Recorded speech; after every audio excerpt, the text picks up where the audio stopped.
अस्सलाम वालेकुम नाज़रीन, मैं हूं अरसलान खोकर। आप देख रहे हैं प्रोग्राम असल बात। एक तरफ 9 मई के मुकदमात और उसमें सज़ा याफ्ता मुजरिमान। अगर हम आज की बात करें तो 108 के करीब जो मुल्ज़िमान थे उनको सज़ाएं हुई हैं, लेकिन इसी के साथ साथ इसके बरक्स देखें 77 मुल्ज़िमान बरी भी हुए हैं।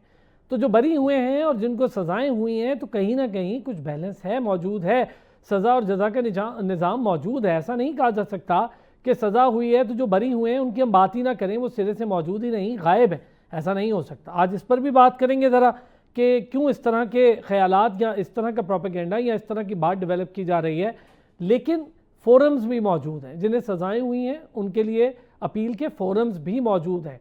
तो कोई हतमी मामला नहीं है। हाँ, बहुत देर हो गई सज़ा को, हम भी ये समझते हैं जल्दी हो जाना चाहिए था, लेकिन हुई हैं। और जिन बुनियादों पर हुई हैं उस पर भी आज हम ज़रा बात करेंगे। नेशनल एक्शन प्लान कितनी ज़रूरत है, दहशत गर्दी का नासूर सर उठा रहा है। बलूचिस्तान के मामला तो खैबर पख्तूनख्वा में गवर्नमेंट वहाँ पर मौजूद है, सूबाई गवर्नमेंट क्यों फेल हो रही है उन मामलात को बेहतर करने में, जो मामलात अवाम से जुड़े हैं उनकी तवज्जो तरजीहात क्या हैं। दूसरी तरफ हमने नेशनल एक्शन प्लान तो बनाया, मिनोआ ने उस पर अमल क्यों नहीं किया। फिर अमरीका भारत के साथ 1-on-1 मामले पर सामने है। लगता कुछ यूँ है कि शायद भारत के लिए मुश्किलात अब बढ़ती चली जाएंगी। पाकिस्तान की डिप्लोमेसी, पाकिस्तान का बुनियानुल मरसूस का वो जवाब अब कारआमद साबित हो रहा है। हमें अपनी जो पॉलिसी है, ख़ास तौर पर फॉरेन पॉलिसी, उसके फ्रंट पर बहुत अच्छा और बहुत मजबूत खेलना होगा। किस तरह खेलना होगा, 5th जनरेशन वॉरफेयर का क्या सिलसिला है, BLA और भारत का जो नेक्सस है उस पर भी बात करेंगे। पहले ज़रा बात करेंगे हम 9 मई के मुकदमात और उस पर। तो अनवर रज़ा साहब हमारे साथ मौजूद है, साथ ही साथ डॉक्टर सज्जाद बुखारी साहब हमारे साथ मौजूद हैं, गुलियाशा भट्टी साहब भी हमें ज्वाइन कर रहेंगी थोड़ी देर में। अनवर रज़ा साहब, इस वक्त 9 मई उसके मुकदमात मंतकी अंजाम को भी पहुंच रहे हैं, लेकिन इसके बावजूद एक अपीलेट कोर्ट मौजूद है। देर हो गई, पर हाँ एविडेंस मौजूद थे, वीडियोज़ मौजूद थी, ऑडियो मौजूद थी, वो सारा मामला हम सबके आपके सामने था। फिर उसके बाद 26 नवंबर भी हुआ, वो भी कोई बईद नहीं है। तो सारी चीज़ें मौजूद थी, इस पर तो बात हो रही है, जो बरी हुए हैं उस पर बात नहीं हो रही। बहुत शुक्रिया आपका। देखिए, पहली बात तो ये है कि पाकिस्तान की पॉलिटिकल हिस्ट्री में पहली मरतबा 9 मई के वाकयात जो है उन्होंने जन्म लिया। ऐसे वाकयात को जो पाक फौज है वो बिल्कुल बगावत समझती है, क्योंकि देखिए इससे जो इनडायरेक्टली नुकसान हुआ है पाकिस्तान तहरीक इंसाफ को हुआ, जो आज तक फेस कर रहे हैं और शायद आंदा भी फेस करते रहेंगे। मैं पॉलिटिकल नुकसान की बात कर रहा हूँ, और इसका जो डायरेक्टली फायदा हुआ है वो हमारे दुश्मन मुल्क हिंदुस्तान को हुआ। आप देखिए 9 मई के वाकयात के फौरन बाद गोदी मीडिया ने किस तरह पाकिस्तान पर और पाक फौज पर तनकीद शुरू कर दी। आप जरा गौर कीजिए कि जो काम दुश्मन नहीं कर सका, अगर आप गैर दानिस्ता तौर पर आपने ये इकदाम किया जिसकी वजह से दुश्मन को फायदा पहुंचा, तो इससे हुकूमत को छोड़िए नुकसान होगा, इदारों को नुकसान होगा, रियासत कमजोर होगी।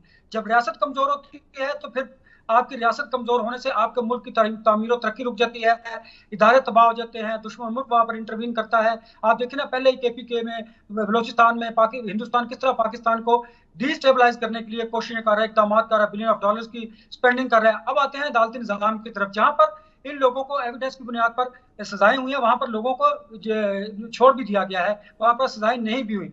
ये लोग उन पर क्यों बात नहीं करते? इसलिए कि ये समझते हैं पाकिस्तान तहरीक इंसाफ के लोग कि शायद इनका झुकाव जो है वो एस्टेब्लिशमेंट और ताकतवर हल्कों की तरफ था, इस वजह से इन्हें शायद ये रिलीफ मिला। देखिए, जब आपकी अपनी जमात के अंदर से ही अपने लोगों पर तनकीद की जाएगी तो मुझे बताएं, आपका फिर नुकसान, पोलिटिकल नुकसान आपको होगा। हम अदालती निज़ाम पर गाए बगाए बात जरूर करते हैं कि इसमें बड़ी इस्लाहात की जरूरत है, अदालती रिफॉर्म्स की जरूरत है, वो अपनी जगह पर मौजूद। हम अदालती फैसलों पर बहस भी करते हैं, तनकीद भी करते हैं, वो भी अपनी जगह पर मौजूद। देखिए, ये तो एंटी टेररिस्ट कोर्ट का फैसला है, हालांकि ये 90 डेज के अंदर अंदर होना था, जिसको 2.25 बरस लग गए। जब ये 2.25 बरस लग चुके हैं तो फिर इस पर शुकूक शुबहात ने जन्म लिया। हमने भी यहाँ पर डिबेट की कि अगर एविडेंस मौजूद है, प्रोसिक्यूशन मजबूत है, उनके पास एविडेंस है, तो इनको आगे बढ़ना चाहिए मुकदमात को। अब ये मुकदमात आगे बढ़ रहे हैं, जिनको सजा हुई है उनको राइट ऑफ अपील भी है, वो हाई कोर्ट्स में जाएंगे, वहां पर अपने उस फोरम को अवेल करेंगे। उसके बाद फिर सुप्रीम कोर्ट भी मौजूद है। देखिए, ये अदालती निजाम है, ये ड्यू कोर्स ऑफ लॉ है, जिसको पूरा करना है सही तो वो बात पूरा है। किया जाए। बात अग्रीड यहाँ सर, पर आपकी बात से 100% अग्री। ये पूरा कोर्स पूरा करना है। बुखारी साहब इसमें कोई एडअप करना चाहे? देखिए, अनवर रज़ा साहब ने बड़ा एक अहम नुक्ता उठाया है जिसे नज़रअंदाज नहीं किया जा सकता कि 9 मई के जो वाक़यात थे, दिलखराश वाक़यात थे।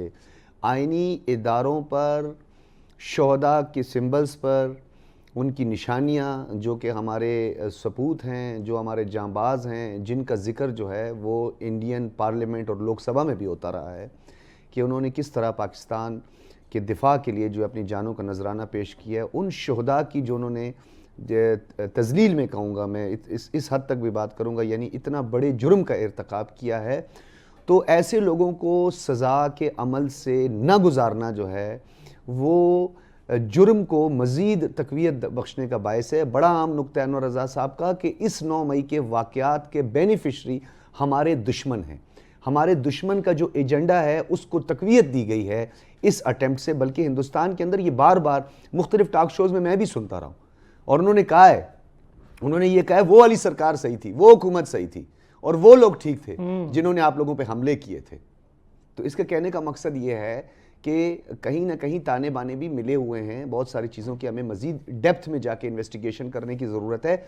और ये बात भी हमें समझने की ज़रूरत है कि जब आप 15 किलो हीरोइन का किसी पे इल्ज़ाम लगाते हैं जिसके पास आपको कोई एविडेंस नहीं होता, और उस वक्त कोई डेमोक्रेटिक कोई पर्सनैलिटी ऐसी नहीं थी, कोई शख्स ऐसा नहीं था जिसने खड़े होके पार्लियामेंट के अंदर खड़ा होकर कहा हो कि ये गलत हुआ है और ये जो है गलत इल्ज़ाम लगाया गया। अब तो 9 मई की शवाहिद मौजूद हैं, अब तो हर चीज़ बिल्कुल सही बात है। अब आते हैं ज़रा दहशतगर्दी की सिचुएशन को लेकर, उस पर बात करना बहुत ज़रूरी है।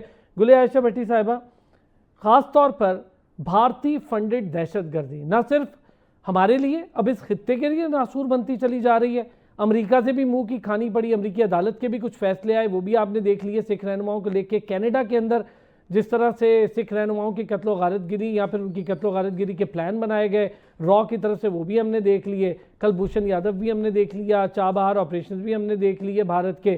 फिर हमने अफगानिस्तान के अंदर भी इनके ऑपरेशन देख लिए। भूटान, श्रीलंका, नेपाल, कोई इनके शर से महफूज नहीं।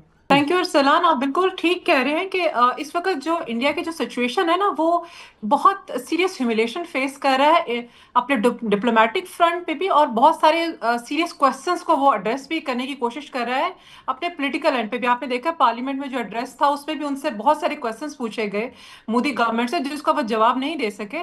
बहरहाल अगर हम ये देखते हैं कि पाकिस्तान में स्पेशली जो बलूचिस्तान के अंदर और केपी के अंदर जो दहशतगर्दी हो रही है उसमें इंडिया का कितना रोल है, तो उसमें हमें ये देखने की जरूरत है कि इस रोल से इंडिया को फायदा क्या है। अब आप देखिए कोई भी मुल्क जो है जब दूसरे के साथ जंग में जाता है ना, स्पेशली इस टेक्नोलॉजिकल वर्ल्ड में जिस टाइम में हम रह रहे हैं, तो उसमें काइनेटिक एंड नॉन काइनेटिक दो तरह के वॉरफेयर हैं। काइनेटिक वॉरफेयर में तो हमने देख लिया कि जिस तरह उनको उसको बुरी तरह मुंह की खानी पड़ी बयान मरसूस में, जिस तरह से डिफीट हुई उसको, और वो एक्सपेक्ट भी नहीं कर रहा था ये सब, और उसके बाद उसने डिप्लोमेटिक फ्रंट पे कितनी ह्यूमिलिएशन फेस की। उसका नैरेटिव कोई भी मुल्क बाय नहीं कर रहा, कोई भी मुल्क की बात मान ही नहीं रहा जो नैरेटिव इंडिया प्रेजेंट कर रहा है दुनिया को, तो ये बहुत बड़ी शिकस्त है। तो उसमें बहरहाल एक दुश्मनी तो कायम है ना, जो हिंदुत्व उनकी आइडियोलॉजी है जिसके अंदर महाभारत का जो कॉन्सेप्ट है उसके अंदर उनको उनके लिए तो एक बहुत बड़ा वो है, एक एनिमोसिटी है पाकिस्तान की टुवर्ड्स।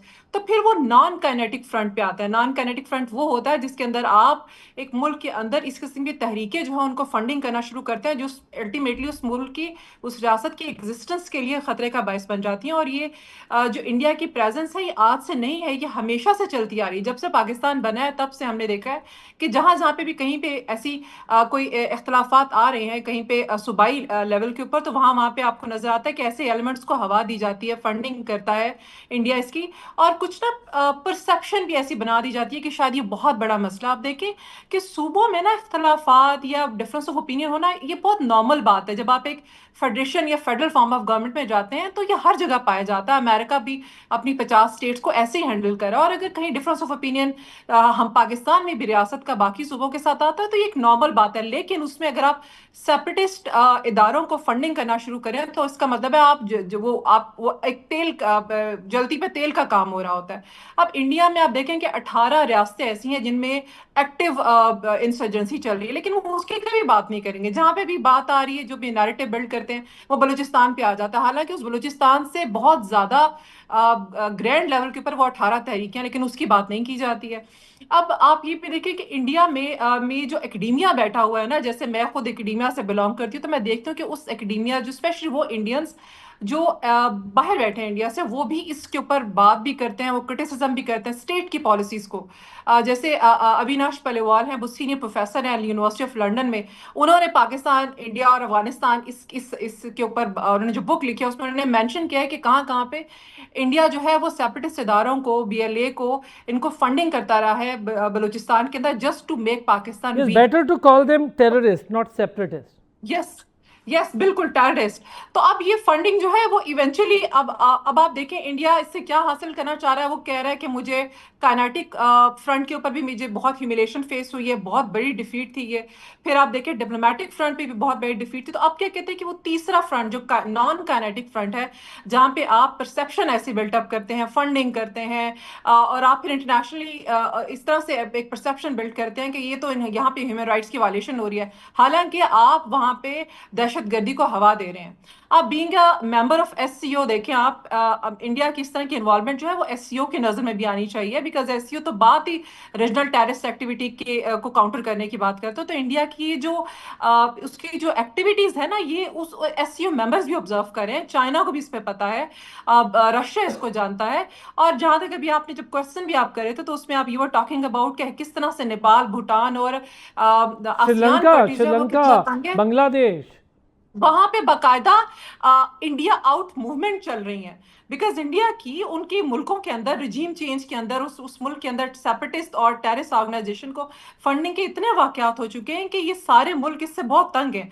तो देखिए अब आप इसको कहते हैं कारमा, कि आप किस मुल्क को करना चाह रहे थे। बहुत अरसे से आप एक चीज को नॉर्मलाइज कर रहे थे। दो बातें, ठीक एक है। तो ये कि आप कहते हैं कि अच्छा, कश्मीर इसमें जो है एक वो नॉर्मल कश्मीर है। जो हम बलूचिस्तान का जिक्र कर रहे हैं, सजाद बुखारी साहब साथ हैं और ख़ासतौर पे भारत के साथ इनका बड़ा आंकड़ा चलता रहता है, कुछ 36 का, आए दिन इनकी लड़ाइयाँ भी उनके साथ बहुत होती है। बुखारी साहब, एक तो बलूचिस्तान से आपका ताल्लुक है, ज़रा उसके डायनामिक्स, वहाँ पर एक तरह से जो BLA जिस तरह से भारतीय फंडेड एक टेररिस्ट जमात के तौर पे, वो हम उन्हें मान ही नहीं सकते, क्योंकि ना उनके साथ आबादी है वहाँ पर, ना पढ़ा लिखा बाशऊर नौजवान है उनके साथ, और जिस तरह की पाकिस्तान मुखालिफ सरगर्मियों में इन्वॉल्व है, कोई अलग नहीं है TTP से। अरसलान भाई बहुत शुक्रिया। मैं आपके सवाल के जवाब से पहले जो है वो अनवर रज़ा साहब ने बड़ी खूबसूरत बात की है, मैं उस बात को थोड़ा सा इंडोर्स करते हुए, उन्होंने ये कहा कि 9 मई के जो वाक़यात थे उसका बेनिफिशरी कौन था। तो बड़ा इन्होंने एक अहम नुक्ता उठाया है कि जो हमारी अमलाक पे जो हमारे कौमी इदारे हैं, जो हमारे शोधा हैं, ये उन पर हमला जो था उसका बेनिफिशरी हिंदुस्तान था, और उसका बेनिफिशरी वो टेररिस्ट जो पाकिस्तान के अंदर जो है मुख्तलिफ़ फॉर्म्स में जो है वो काम कर रहे हैं, प्रॉक्सीज़ हैं, उनके बेनिफिशरीज़ वो थे। और अभी थोड़ी देर पहले मेरी बहन ने जो ये बात की, इन्होंने बहुत सारी बातें जो हैं बिल्कुल ठीक की हैं, मैं उनको इंडोर्स करता हूँ, सिवाय SCO के, कि SCO जो है, SCO ममालिक डेफिनेटली इन चीज़ पर उनकी निगाहें हैं, वो देख रहे हैं, लेकिन SCO शंघाई कोऑपरेशन ऑर्गेनाइजेशन जो है वो कॉन्फ्लिक्ट्स वगैरह पे जो है उस पर डिबेट नहीं हो सकती है। वो ज़्यादातर उनका जो फोकस्ड है इकॉनमी है और म्यूचुअल अंडरस्टैंडिंग्स हैं और इज्तमाही मफादात हैं जो माशी हैं। तो मैं जहाँ तक बलूचिस्तान की आपने बात की, नो डाउट बलूचिस्तान जो है वो अरसे दराज से जो है वो प्रॉक्सीज़ की जद में रहा है, और अभी से नहीं रहा। ये तो रशिया जो है, आपको याद होगा, उनके 2 स्पाइज हमने पकड़े थे जो कि BLA को फाइनेंस कर रहे थे, उस वक्त से BLA के साथ वो काम कर रहे थे। फिर 1500-1000 के करीब वो अफराद थे, अब उनकी तादाद कुछ बढ़ी, लेकिन अब दोबारा से जो है वो अपनी बिलों में छुप गए हैं। तो मैं ये समझता हूँ कि हिंदुस्तान बलूचिस्तान के अंदर जो मदाखलत कर रहा है, ये बात अब इसकी तस्दीक करना, इसकी तहकीक करना, इससे बात आगे बढ़ चुकी है। हिंदुस्तान खुद ऑन करता है, उनके जो एक गौरव आर्य हैं, आप भी जानते हैं, मेरा भी अक्सर उनसे टाकरा चलता रहता है, तो वो तो खुद इस चीज़ का एतराफ़ कर चुके हैं कि लोगों को आप बेंगलोज लेकर दें, अपार्टमेंट्स लेकर दें, उनको फाइनेंस करें, मजहबी मनाफरत और फॉल्ट लाइन्स पर काम करें, और दुबई में इनकी ट्रांजेक्शंस वगैरह के जो है शवाहिद हैं, बहुत सारी चीज़ें सामने। अब जो इस टेररिज्म या दहशतगर्दी है, इसको हमने 2 तरीक़ों से हैंडल करना है। जहाँ पे मैनुअल वारफेयर है, हमारी 2nd 3rd जनरेशन वार थी हमारी ईस्टर्न और वेस्टर्न बॉर्डर्स पे, और ख़ास तौर पर जो हमारा मशरकी जो सरहद है वहाँ पर तो चले हम लाइन ऑफ कंट्रोल और वर्किंग बाउंड्री पर एक मैनुअल वार थी। अब डिजिटलाइजेशन हो गई है, अब हाइब्रिड वार है, जिसका मेरी बहन ने भी जिक्र किया। उसको काउंटर करने के लिए आपका काउंटर नैरेटिव बहुत ज़्यादा ज़रूरी है, उसमें हम थोड़े पीछे रह गए, ये बात हमें तस्लीम करनी पड़ेगी, क्योंकि सोशल मीडिया एक ऐसी बला है, इस बला के लिए हमने कोई काउंटर नैरेटिव बिल्ड नहीं किया अगेंस्ट नैरेटिव ऑफ दीज बुलशिट्स। मैं ये कहूँगा, ठीक है, 5th जनरेशन वॉर में अब उन्होंने क्या किया, उन्होंने हमारी फॉल्ट लाइन्स पे काम किया, और 2 चीज़ों पे उन्होंने काम किया। उन्होंने हमारी इंटरनल सिक्योरिटी जो है उसको चैलेंज किया, अनारकी की कोशिश की, और फौज और अवाम के दरमियान एक डिस्टेंस पैदा करने की कोशिश की। ये कौन लोग हैं जिन्होंने इसमें जो माविन और मददगार साबित हुए? वो 9 मई वाले थे, क्योंकि जो इंडिया चाहता था वो 9 मई में उन्होंने खुद कर दिखाया और वो सब कुछ हुआ। अब तो एक बेनिफिशरी वो भी हुआ। बलूचिस्तान और खैबर पख्तूनख्वा की डायनामिक्स को थोड़ा सा समझने की ज़रूरत है कि वहाँ पे हम सरहदों के साथ जुड़े हुए हैं। एक तरफ ईरान और अफगानिस्तान और दूसरी तरफ पख्तिया, निंगरहार, कुन्नड़ वगैरह का जो है सरहद हमारी खैबर पख्तूनख्वा से मिलती है। इस तरफ चमन, कंधार वगैरह और ये साथ में फिर नोशकी के बॉर्डर्स मिलते हैं। तो वो कोशिश ये कर रहे हैं, ये एक बात नहीं है, मैं आपको याद करवाता चलूँ 2013 में, आपको 2014 में चौधरी निसार अली खान जो थे उस वक्त मिनिस्टर थे, और उन्होंने एक स्टेटमेंट दी थी। उन्होंने ये कहा था कि more than 30 hostile intelligence agencies जो है वो बलूचिस्तान में काम कर रही हैं। बिल्कुल। अब पिछले दिनों में इजराइल का मुसाद का भी जिक्र आया। तो ये जो जॉइंट स्ट्रेटजी है मुसाद की और रॉ की, इसको काउंटर करने के दो तरीके हैं। एक मैनुअलाइजेशन है, जिस तरह हम उसको काउंटर करते रहे हैं, हमने लग पता गया हिंदुस्तान को, हमने बता दिया उनका ब्राह्मूस क्या था, उड़ी क्या था, पठानकोट क्या था। दूसरी तरफ हमें काउंटर नैरेटिव बिल्ड करना है, उनकी अगेंस्ट करना है, जो कि सोशल मीडिया पे। Very well said sir, very well said. एक ब्रेक लेते हैं जी, ब्रेक से वापस आते हैं, इन्हीं दो चीज़ों पर बात करेंगे। एक बार फिर खुश आमदीद कहेंगे। अच्छा सजाद बुखारी साहब, दो चीज़ें अभी आप मैनुअलाइजेशन और काउंटर नैरेटिव की बात करते हैं, मैं चाहूँगा सर इसको थोड़ा और इलेबरेट कर दें। अच्छा देखिए, ये दो फ्रंट, इसको मैं फिर कंक्लूड भी करूँगा। मैं उसे गुफ्तगू को जो है वो समेटता हूँ और ख़ास तौर पर इसकी कंक्लूजन की तरफ जाते हैं कि हम एक डिप्लोमेटिक फ्रंट है, इस डिप्लोमेटिक फ्रंट पे हम गो के P5 के 2 रुकन ममालिक को इंगेज कर रहे हैं। अमेरिका के साथ हमारी ट्रेड बढ़ती जा रही है, ट्रेड पार्टनरशिप हमारी बढ़ती जा रही है। हम इवन कि यूरोपीय मंडियों तक भी हम पहुंच चुके हैं और हम सिफारती कामयाबियां भी समेट रहे हैं। लेकिन हम कुछ चीज़ों को नज़रअंदाज कर रहे हैं। हम रीजन के कई ममालिक ऐसे हैं जिसमें नेपाल है, भूटान है जिसका आपने शुरू में जिक्र किया, बांग्लादेश है, ये तमाम ममालिक को भी हमने सिफारती तौर पर इनको इंगेज करना है। ये वो ममालिक हैं जो सताए हुए हैं हिंदुस्तान के, और वहाँ पर भी इनकी प्रॉक्सीज काम कर रही हैं। इवन कि मालदीव्स के जो इलेक्शन होते हैं उसमें इनका इंटरवीन नज़र आता है, इन्फ्लुएंस नज़र आता है।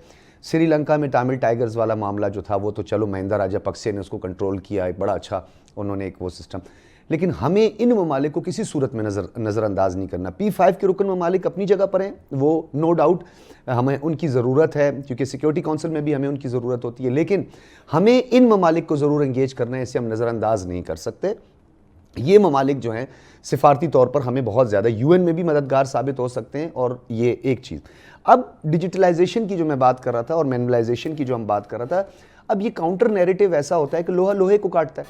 हमारे अगेंस्ट जनाब वो सोशल मीडिया पे काम हो रहा है, हम जिस हद तक कोशिश कर लेते हैं उसके काउंटर नैरेटिव अपनी सतह पे कर लेते हैं। लेकिन इसके लिए एक मौसर हिकमत अमली की ज़रूरत है कि जो पाकिस्तान के ख़िलाफ़ नैरेटिव बिल्ड होता है उसको काउंटर कैसे किया जाए। उसको काउंटर करने के लिए तकारीर से काम नहीं चलेगा, उसके लिए आपको वही टूल इस्तेमाल करना पड़ेगा जिस टूल पे ज़रिए, जिस टूल पे, अगर तो वो किसी ऐप है तो उस मखसूस ऐप पे आपको उसको काउंटर करना पड़ेगा। वो फेक प्रोपेगेंडा है तो आपने रियलिटी जो है वो उसको बयान करना है। It's called counter narrative.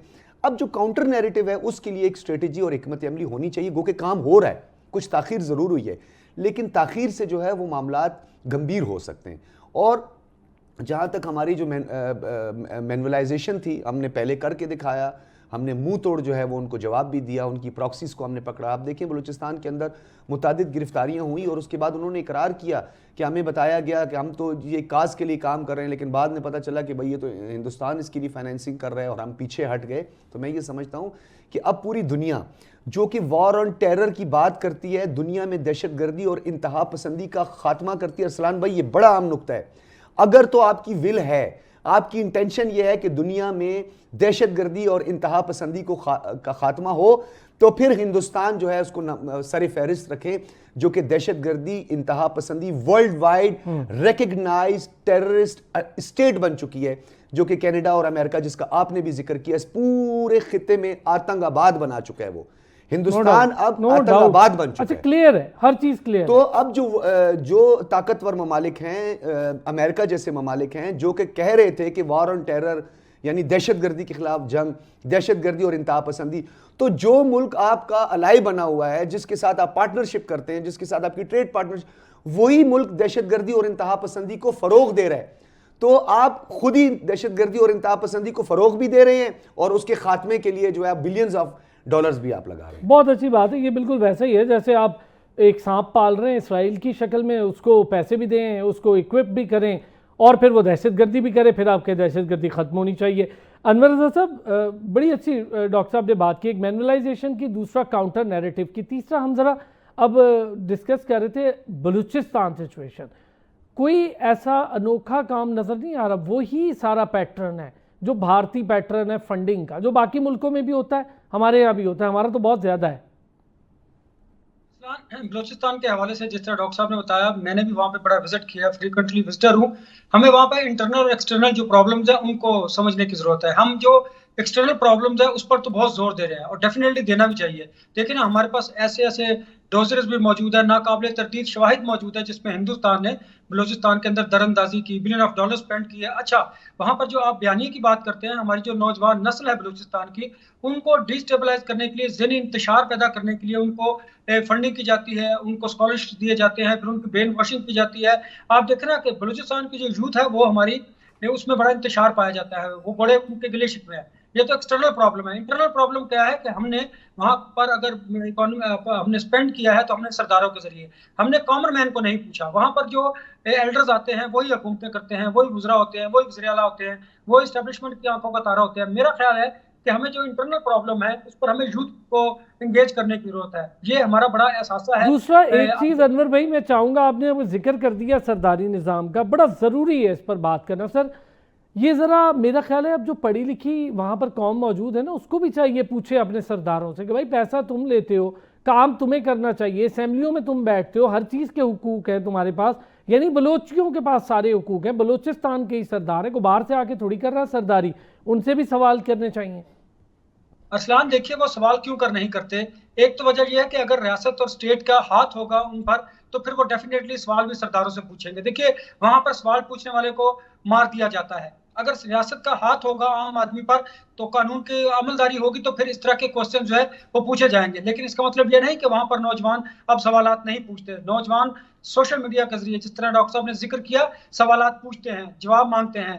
अब जमाना बदल गया है। दूसरी बात देखिए, बलूचिस्तान जो है वो billion of trillion of dollar जो है वहां पर आपके पड़े हुए हैं। वहां पर जो मादरी ज़खायर है वो मौजूद हैं। हमें वहां पर इन्वेस्टमेंट करने लाने की जरूरत है, बाहर इंटरनेशनल इदारों को वहां पर लाने की जरूरत है। वो तब तो आप कर सकेंगे जब लॉ एंड ऑर्डर की सिचुएशन वहां पर बेहतर होगी। देखिए, इंडिया पर हिंदुस्तान बिल्कुल अफगानिस्तान की सरजमीन को बलूचिस्तान के खिलाफ इस्तेमाल कर रहा है, पाकिस्तान के खिलाफ इस्तेमाल कर रहा है। इसके साथ साथ मैं कहता हूँ कि हमें जो इंटरनल प्रॉब्लम्स है उनको भी दुरुस्त करने की जरूरत है। देखिए, जब सूबे के अंदर रिट कायम होगी, कानून की अमलदारी होगी, सरदारी निजाम जो है वो कमजोर होगा, आम आदमी को पूछा जाएगा, कॉमन मैन जो है वो भी असेंबली में आएगा, आम आदमी की आवाज जब पार्लियामान के अंदर होगी, तो मैं समझता हूँ कि आपका इंटरनल निजाम जब मौजूद होगा फिर जो बैरूनी दुश्मन है आप उसका भी मुकाबला कर सकेंगे। दूसरी बात जो आपने बयानिया की डॉक्टर साहब, देखिए ना, हमने सच पर मबनी जो बयानुल मरसूस था, जो भारत के साथ हमारी जंग थी, हमने सच पर मबनी गुफ्तगू की। जो समाजी वेबसाइट की, सोशल मीडिया जो एप्स हैं उस पर आप देखिए, जो गूदी मीडिया था उन्होंने झूठ बोला, उन्हें मुंह की खानी पड़ी। डिप्लोमेटिक आप अगर सतह पर देखें तो उन्हें हजीमत का सामना करना पड़ा क्योंकि वो झूठ पर मबनी एक इमारत कायम करना चाहते थे। हमने ऑपरेशन के तमाम हकायक पूरी दुनिया के अग्री, सामने रखे। आपने बयानुल मरसूस वाला जो जिक्र किया, उससे पहले जिस तरह से पाकिस्तान के सोशल मीडिया ने शानदार रिस्पांस किया, एक मीम्स की जंग चलाई और वो बहुत बहुत बड़ा कामयाबी थी हमारे लिए। ये कोई आम बात नहीं है, इसको मजाक के इसकी कंटिन्यूटी और कंसिस्टेंसी जो है ना, जरूरी ये थी। बहुत वो जरूरी थी। राब्ता नहीं टूटना चाहिए था। गुलैश साहब, इस पे कोई एडअप करना चाहें ये 5th जनरेशन वॉरफेयर को लेके? 5th जनरेशन वॉरफेयर और स्पेशल जो टेररिज्म की भी बात हो रही है, उसमें एक चीज आप अंडरस्टैंड करें कि जो विक्टिम जिसको कहा जा रहा है या जो अप्रेस्ड पार्टी है, जो जिनको एज अ टैक्टिक यूज कर रहा है इंडिया, उनको अंडरस्टैंड करना जरूरी है। जैसे अभी यूथ की बात हो रही है, तो आप देखें मेरे बहुत सारे स्टूडेंट्स जो बलोच हैं, और आप देखें कि सीरियस कंसर्न उनकी तरफ से ये आता है कि, और वो ये कहते हैं कि हम बलोची नहीं है, हम बलोच है।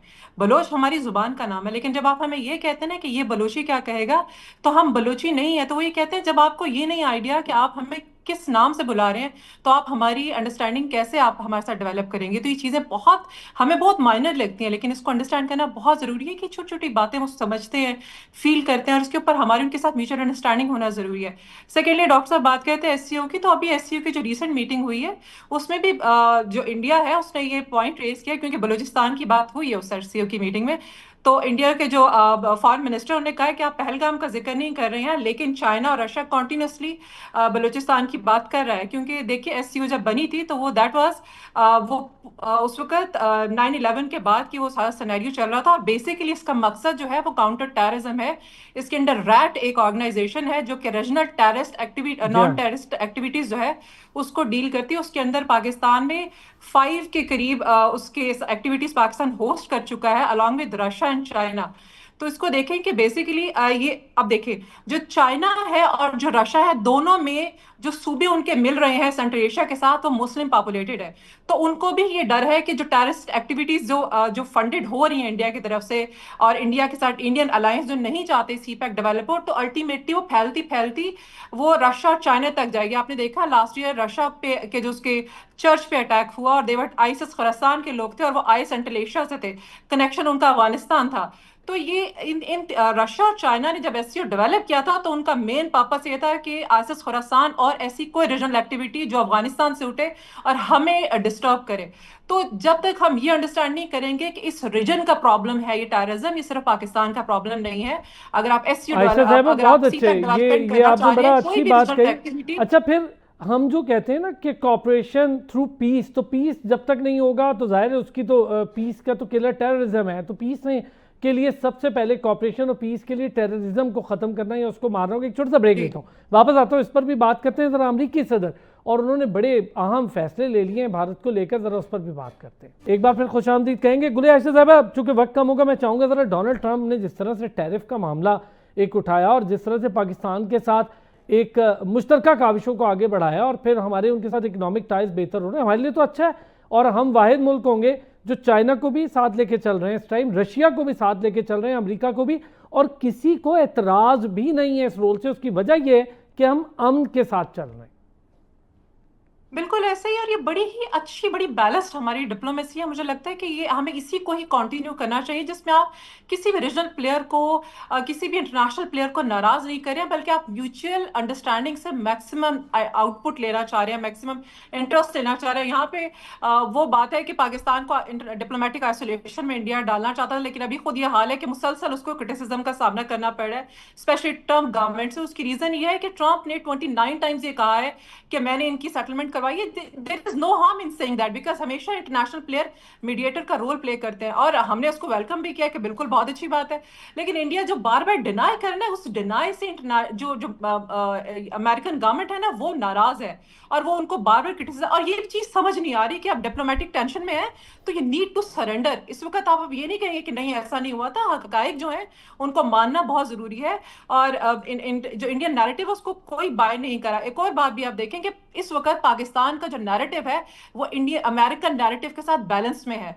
तो ये एक बहुत ही अच्छी और बड़ी खुशाइंद बात है कि इंटरनेशनल नैरेटिव और पाकिस्तानी नैरेटिव सेम पेज के ऊपर, और ये हमारी बहुत बड़ी डिप्लोमेटिक हमारी सक्सेस है और इंडिया का बहुत बड़ा फेलियर है। और इंडिया और भी इस थ्रेट को फेस करेगा जब तक वो इस बात को मान नहीं लेगा कि अमेरिका ने ही ये सेटलमेंट करवाई है और उसी ने ही इस डिस्प्यूट को रिजॉल्व करवाया। और मेरा ख्याल है कि इंटरनेशनल प्लेयर्स का ये बड़ा रिस्पॉन्सिबल रोल होता है जो उन्होंने प्ले किया है इसके अंदर। और इसके लिए इंडिया के अपने अंदर से आवाजें उठ रही हैं, उनके अपनी असेंबलीज में हम देख रहे हैं। जी बिल्कुल ऐसा ही है। अनवर अभी भाई, देखिए पार्लियामेंट में जो उनका सेशन हुआ, उस सेशन में वो किसी भी किस्म का इससे रिलेटेड कोई क्वेश्चन को एड्रेस नहीं कर सके। जी भाग और गए उनकी थे, अपनी अपोजिशन भाग जिस गए तरह थे, से जी सीट छोड़ के भाग जी गए थे, वो देखा तो भी वो हमने। एक तरह से देखे ना, वो उनके ना तो अब देखिए मोदी जो है उनके लिए अब अगली दफा लड़ना इलेक्शन कितना मुश्किल होगा देखें। और आप देखें लेकिन कि उन्होंने उनके अंदर पूरी से कौम को ना, एक मैं आपको फैक्चुअल बात बताऊं, एक इंतहा पसंद कौम के तौर पर उभार दिया। वहाँ पर जिस तरह से अकलियतें गैर महफूज हैं, ख़वातीन तो पहले से थी, अब ज़रा खुलकर आ रहा है चीज़ें कि ख़वातीन सबसे ज़्यादा गैर महफूज हैं, अकलियतें गैर महफूज हैं।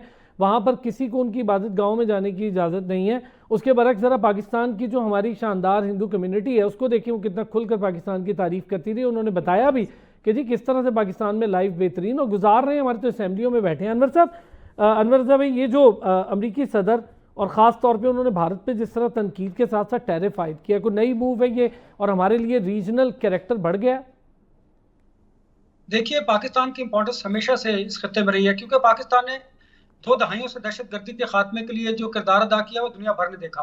आप देखना टेररिज्म फ्रंट लाइन स्टेट के तौर पर पाकिस्तान ने कितना साथ दिया और अमेरिका इसको जानता है, उन्होंने इसकी तारीफ भी की। फिर आप देखिए फील्ड मार्शल से मुलाकात जो है वो बिल्कुल गैर मामूली थी। फिर अमेरिकी प्रेसिडेंट की जो ट्वीट्स हैं वो बड़ी इंपॉर्टेंट है। इंडिया की आपने बात की, देखिए एक तो हमें इस बात पर जोर देने की जरूरत है अरसलान कि जो ट्रंप ने कहा था कि हम किसी थर्ड वेन्यू पर बैठकर जो हमारे मुतनाज़ा इश्यूज हैं, कोर इश्यूज हैं, उन पर बात करेंगे। हमें इस बात पर भी जोर देने की जरूरत है कि जो अमेरिकी सदर का बयान था ट्रंप का, और जो उनका स्टेटमेंट था एक्सपर्ट, जो उनका स्टेटमेंट सामने आया था, हमें उस पर जोर देने की जरूरत है। उसकी वजह क्या है कि अगर भारत हमारे साथ बैठकर थर्ड पॉइंट पर कहीं बैठकर बात करता है तो वो भागेगा। अब वो बैठने पहले तो बैठेगा नहीं, जब बैठेगा नहीं तो उसे सिफारती सतह पर फिर अजीमत का सामना करना पड़ेगा, और बैठेगा तो वो फिर भागेगा। लिहाजा वो बैठे या ना बैठे, दोनों सूरतों में पाकिस्तान की जीत होगी। फिर आप डिप्लोमेटिक फ्रंट पर देखें, पाकिस्तान ने बड़ा अच्छा अपना मुकदमा पेश किया, लेकिन मैं समझता हूँ ये बात दुरुस्त है कि हमें अमेरिका, यूरोप के साथ साथ जो मिडिल ईस्ट कंट्रीज हैं और जो सेंट्रल एशिया कंट्री है, वहां पर जो इंडियन मुखालिफ लॉबी है, उनको भी हमें मुतहर्रिक करने की जरूरत है। हम वहां पर भी काम करें।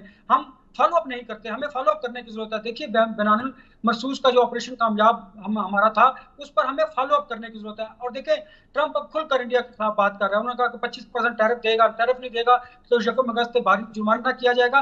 ये पहली मरतबा भारत के साथ ऐसा हुआ है, वरना आप देखा अमेरिका का हमेशा स्ट्रेटेजिक पार्टनर रहा है, उसका जो टिल्ट था वो हमेशा इंडिया की तरफ रहा है।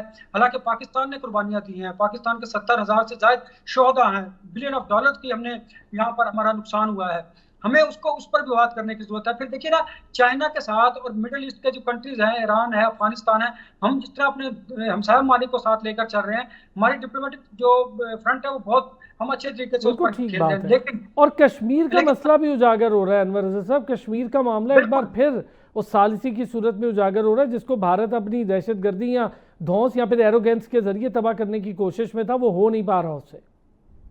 आपकी बात बिल्कुल दुरुस्त है। देखिए ना, हम मसला कश्मीर पर बात कर सकते हैं, हम इंडस ट्रीटी वाटर जो एग्रीमेंट था उस पर बात कर सकते हैं। हम इतने कोर इश्यूज हैं, ठीक है हमें चलिए सर, इंडिया क्योंकि नहीं वक्त कम मानेगा। होगा, मैं चाहूंगा इस पर जरा डॉक्टर साहब थोड़ी सी रोशनी इस पर भी डालें।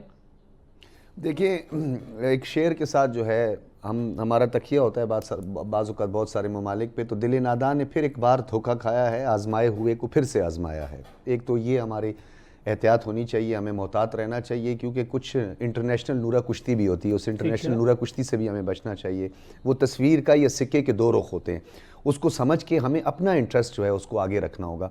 अमेरिका को बावर करवाया है हमने अपनी पेशेवराना सलाहियतों से, जो हमारी मिलिट्री की और हमारी मुसल्लह अफवाज की थी, उससे हमने बताया, क्योंकि अरसे दराज से इंडिया को कंटेनमेंट ऑफ चाइना का एक फार्मूले के तहत जो है उसको एक थानेदार बनाया हुआ था, लेकिन वो इतना कमज़ोर थानेदार साबित हुआ कि वो अपनी रियासत के कई एरियाज़ जो है वो खो चुका है, और अब मज़ीद तहरीकें उसकी जन्म ले रही हैं। तो उसके अंदर ख़ुद इतनी फॉल्ट लाइन्स हैं, उसके अंदर ख़ुद इतनी दरारें हैं कि वो चाइना की क्या कंटेनमेंट करेगा। और फिर उसके बाद बनानुल मरसूस भी हो गया। अमेरिका का एक इंटरेस्ट जो है यहाँ पे, पहले इंटरेस्ट था कि चाइना की कंटेनमेंट, अब जो सुप्रीमेसिस्ट थे अब सुप्रीमेसिस्ट ट्रेड की तरफ बढ़ गए हैं। आप जहाँ पर भी देखें, जो एक वाइट सुप्रीमेसी चली और हेजमोनिक डिज़ाइंस थे, अब उससे बढ़ के ट्रेड की तरफ बढ़ गए और एक चाइना का मॉडल अडॉप्ट किया जा रहा है वर्ल्ड वाइड। अब ताकतवर मॉडल नहीं है। बहुत शुक्रिया डॉक्टर सजाद बुखारी साहब, गुलियाशा भट्टी साहिबा, अनवर रज़ा साहब, बहुत शुक्रिया आपका। नाज़रीन आपका भी शुक्रिया। फिर होती है मुलाकात, अपना ख्याल रखिएगा।